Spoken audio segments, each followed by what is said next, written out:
और दिल्ली में चुनावी तारीख, वोटिंग की तारीख बड़ी नजदीक आ रही है, तो दिल्ली का दंगल, इसमें कौन से रंग दिखे, देखिए।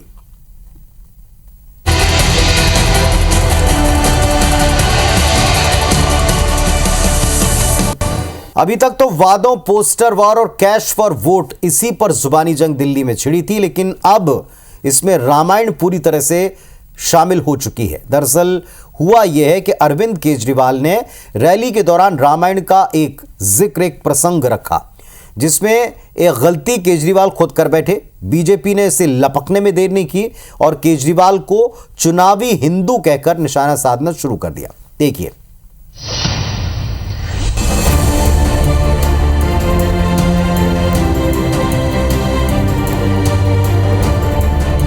एक दिन रामचंद्र जी खाने का इंतजाम करने जंगल में गए।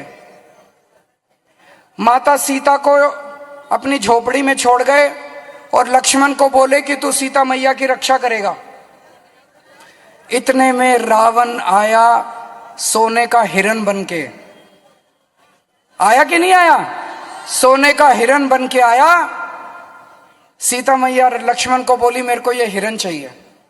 लक्ष्मण बोला ना मैया, भगवान राम कह के गए हैं कि मेरे को आपकी रक्षा करनी है। दिल्ली के चुनावी दंगल में अब रामायण के किस्से भी सुनाए जाने लगे हैं। विरोधियों पर निशाना साधने के लिए नेता नए नए प्रयोग कर रहे हैं। दिल्ली के पूर्व सीएम अरविंद केजरीवाल ने भी ऐसी ही एक कोशिश की, लेकिन केजरीवाल का ये दांव उल्टा पड़ गया। दरअसल रामायण का किस्सा सुनाते समय केजरीवाल एक तथ्यात्मक गलती कर बैठे। केजरीवाल ने कहा कि रावण सोने का हिरण बनकर सीता का हरण करने आया, जबकि रावण नहीं बल्कि मारीच सीता का हरण करने आया था। बीजेपी ने इसे भुनाने में देर नहीं की, केजरीवाल को चुनावी हिंदू करार दिया। सोने का मृग बन के रावण आया या फिर मारीच आया, जिसको इतनी जानकारी नहीं है, वो व्यक्ति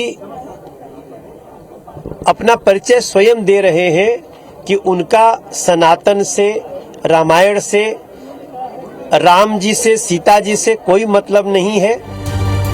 दिल्ली बीजेपी अध्यक्ष वीरेंद्र सचदेवा तो इसे लेकर कनॉट प्लेस के हनुमान मंदिर पहुंच गए। केजरीवाल के बयान के लिए भगवान राम और सीता से क्षमा याचना की। पूरे दिन उपवास रखने की बात कही। बीजेपी के ताबड़तोड़ हमले से केजरीवाल को भी अपनी गलती का एहसास हो गया। हालांकि केजरीवाल ने बीजेपी को रावण प्रेमी बताकर पलटवार किया। मैंने ये कह दिया कि जो सोने का हिरण था वो रावण सोने का हिरण बन के आया था और सीता मैया उस सोने के हिरण के ऊपर वो हो गया।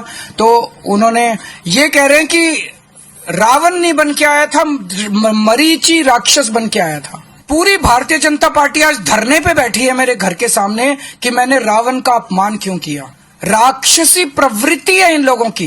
श्री रामायण चरित्रमानस की जिस तरह से गलत व्याख्या की गई है, जिस तरह से हमारे सनातन और हमारे हिंदू धर्म को अपमान करने की कोशिश अरविंद केजरीवाल द्वारा की गई, ये पहली बार नहीं है।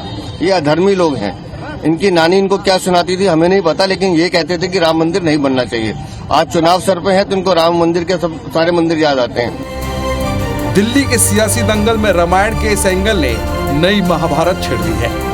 ऐसा लग रहा है कि केजरीवाल बीजेपी की पिच पर बैटिंग कर उसे मात देना चाह रहे हैं, लेकिन शायद वो भूल गए कि बीजेपी इसकी मंझी हुई खिलाड़ी है। बैटिंग में जरा सी भी चूक बैकफायर कर सकती है और यही वजह है कि केजरीवाल सफाई देने की जगह पलटवार की रणनीति पर चल रहे हैं। Bureau report, IBC 24।